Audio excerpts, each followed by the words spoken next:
How's it going, everyone? Welcome to this week's Q&A. So like any other week, if you want a chance on any questions being answered, make sure you drop a comment down below. So with that being said, let's go ahead and get started with the first question of the week. And it is the best way to remove a Honda crank pulley tool. Now this person had multiple questions involving the crank pulley and things of that nature. But I'll address one at a time. So the first question is the best way to remove a crank pulley from a Honda. And if you've ever worked on one of these, you know they can be extremely frustrating and extremely tight. Now they make special tools to remove them by hand, but sometimes at work it'll require even two of us. Many years ago we used to do it that way. Now since then technology has improved. We've had some better tools come up, and so the tools we use are a weighted socket. Now you may say, hey, this looks like a normal socket, but it's not. You can see how dense it is here. So this socket probably weighs 3 or 4 times more than a standard socket. And we use that with an impact tool, just like this one from Milwaukee. Now this one I keep at home, but a coworker has one at work, or a couple of them. So this is half-inch drive. They make them 3/4 drive as well. But this one is ideal, fits right on the socket. If you use a 1/4-inch one, then obviously you have to use an adapter for that. So this is a 19 mil. And this will work basically on any modern day Honda engine, any older, bigger displacement ones. They also have a 17 mil version of this. I'll have the link in the description section down below if you want to go and pick one up. Very affordable. If you work on them constantly, trust me, this is the tool to have if you're removing one of those. You do not want to go out there, especially if you're in a garage, work on the floor using hand tools. You're going to have a miserable time. So very affordable for the socket. The air guns don't seem to do the trick. Sometimes you have to work them back and forth and back and forth. The Milwaukee Impact does wonders. It works great. You're talking about 2 or 3 ugga-duggas and that thing comes right off. So makes it way easier on the body, and you just don't waste a ton of time trying to remove it. So again, I'll have the link in the description section down below for the sockets. And it's just a standard half-inch Milwaukee Impact. So hopefully that answers the question for you. All right, so next question. Common leaks coming from in between the engine and the transmission, or where they meet. So a couple of seals and O-rings and stuff are in that area. We'll start with the engine side of things. So there's a big seal called the rear main seal, which goes and rides on the crankshaft. So seals up against the block and stuff. Now on Hondas, typically there is another O-ring sometimes up within that plate that the seal goes on, or sometimes to the left or to the right of it. There's a separate O-ring on a different, plate or whatnot. So if you're in there, do both of them. There's no point in just doing the rear main seal. If the other, O-ring is in there, you don't want to have to take everything back apart. Also, it can leak from the transmission side. So the front seal of the transmission, where the torque converter would slide into.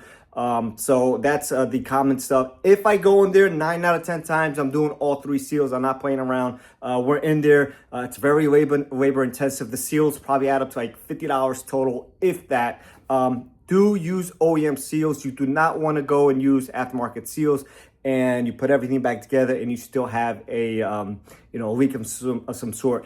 Now, what prompted this question is this person actually went and did all these jobs already. So what I think may have happened is one of the surfaces got scratched. So in order to take out these crank seals, oftentimes it's very difficult. And it could be, if you approach it the wrong way, you could scratch a camshaft. Now, once a camshaft has a nick on it or something, every time it passes that part of the seal, it's going to scratch a seal and eventually, damage the new seal. And the crank is, damaged as well. Now, sometimes you could, fix the crank. Sometimes you can't. It depends on how deep that scratch is. 9 out of 10 times, the damage is done, and it's just going to be an issue you're going to have to deal with. But that could be something that may have happened. Also, the oil pans, if they're not sealed correctly. Now, nowadays, everything uses Honda Bond or Ultra Flange. But if they're not sealed correctly, obviously could go ahead and cause a leak as well. You also have to think about a leak coming up from above that. So valve covers, timing end covers. So camshaft plates, sometimes on a certain engine have covers on that end that could be leaking. So typically it is the rear main or the front seal of the transmission, or that O-ring I was talking about. Unless if somebody has been in there and caused a secondary issue, which we do see sometimes, whether it be on the front side of the crank or cam, or the backside of the crank from doing a rear main seal. So hopefully that's not the case. Unfortunately, you're probably gonna have to take everything back apart at this point and really dig in there and dive and take a real close look at everything. And just kind of see what happens, what you see from there, see where the oil is coming from. You start at the highest point possible and work yourself there, because if the oil leak is over here at the valve covers, let's say, dripping onto the trans or that side of the engine, and you're doing a rear main seal, but you didn't address the valve covers, then you're still going to have an oil leak. So really depends, a couple of areas there that could be leaking from. So you just have to take everything out once again, unfortunately, unless if it's a valve cover that's leaking, but you seem like you've been pretty thorough, so probably not.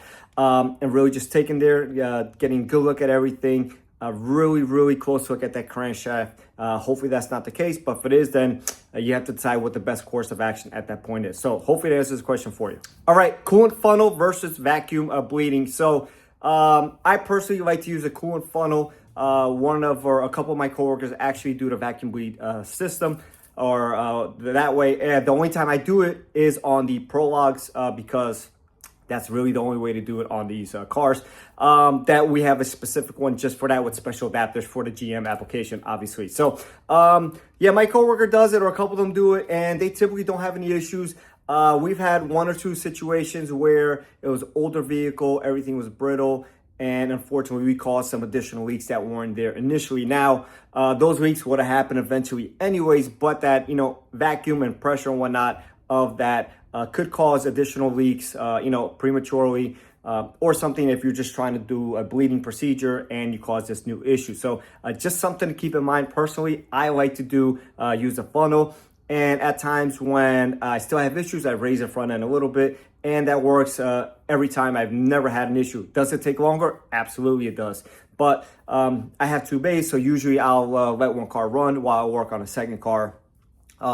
But if you want to go ahead and use the vacuum bleeder, then at that point, if it's a car that's fairly new, it's probably okay. Something, I don't want to put a time on it or mileage, but let's say 10 years or 100,000 miles, you want to start feeling around, looking for stuff, anything that's brittle, plastics, rubber hoses and stuff like that. And again, you don't want to cause any issues that weren't there initially. Now, it doesn't mean that that part, let's say, theoretically speaking, that it broke or whatnot. During this, wouldn't have broken anyways, but maybe it wouldn't have exploded or whatnot, which was our case. I forget exactly what the car was, but it was an older car. So again, in that situation, it was just something old and brittle, and we happened to have this issue. So we don't see too many issues with them. Obviously, the vacuum bleeder is quicker, so if you want to go ahead and do it and you're comfortable with it, great. It's obviously more expensive. You need a compressed air versus the funnel. So somebody at home may just opt for the funnel approach anyway. So those funnels, you can also get them on Amazon. I'm sure the coolant bleeder as well. Snap-on sells them, but I'm sure there's cheaper versions as well at this point. So hopefully that's this question for you. All right, so next question. Uber, Lyft, Uber Eats, whatever, DoorDash, do those vehicles performing those services have some maybe promoting some issues that wouldn't be there on a normal driving consumer car? And the simple answer is hard to say, right? But those cars typically do get driven harder and longer in a shorter period of time. So things are naturally going to break quicker and sooner versus a normal car. Now, we have people all the time coming to my job talking about, hey, my brand new car, what's going on with it? And yes, your car is 1 year old with 40,000 miles. That is no longer a brand new car. Yes, it's unfortunate with 40,000 miles you're having an issue. But regardless, it is no longer a brand new car. Yes, we still have warranty, but again, not a new car. A 1 year old car, 40,000 miles. I'm sorry, it just isn't a brand new car anymore. A brand new car is 1,000 miles, a couple months old, whatever.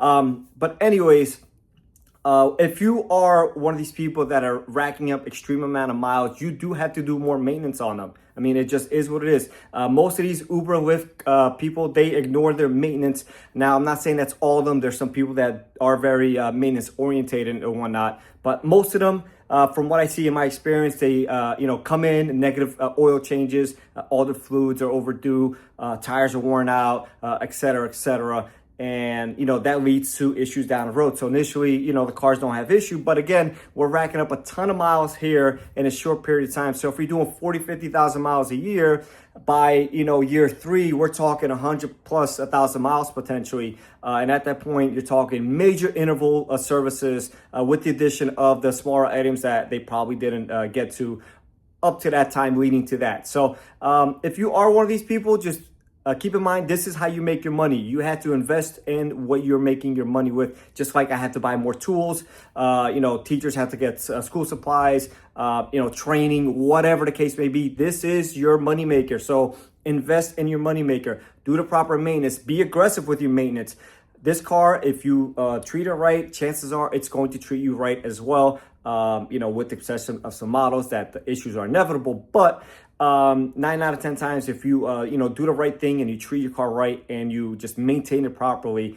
And again, these are cars being idling excessively long, a lot of miles and stuff like that, a lot of wear and tear in short periods of time. Just invest in your product, invest in your car, and like that, it'll keep yourself making more money and using it for whatever you're using it for. So hopefully that answers this question for you. All right, last but not least, question of the week. And once again, if you want a chance to one of your questions being answered, make sure you drop a comment down below. So insurance company. So what happens when you get into an accident, right? Insurance company comes through and they're going to want to go about it the cheapest way possible. So what this means is on your 2024 or 2025 model year car with 3, 5, 10,000 miles, they're going to want to do aftermarket as much stuff as possible.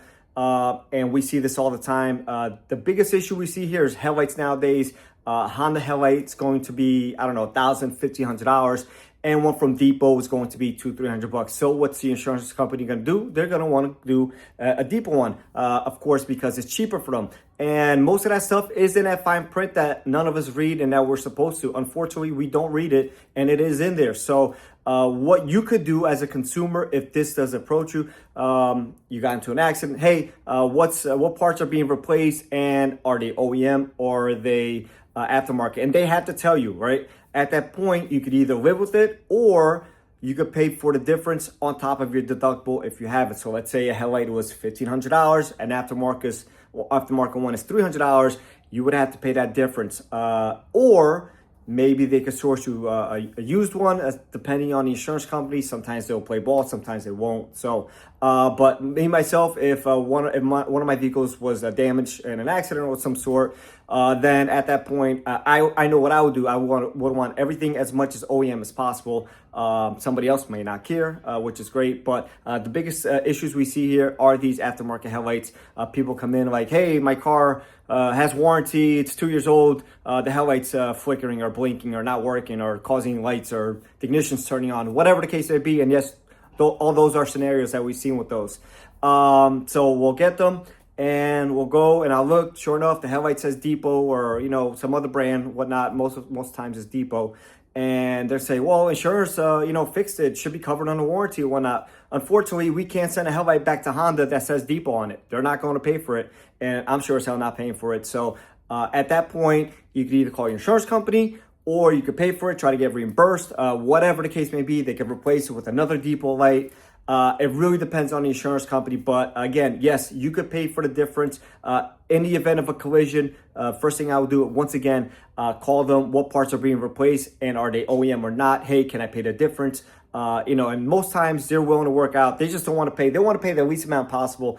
But if you wanted to pay the difference, even in our shop, we'll usually try to work something out. So that being said, hopefully that answers the question for you, and I'll catch everyone on the next one.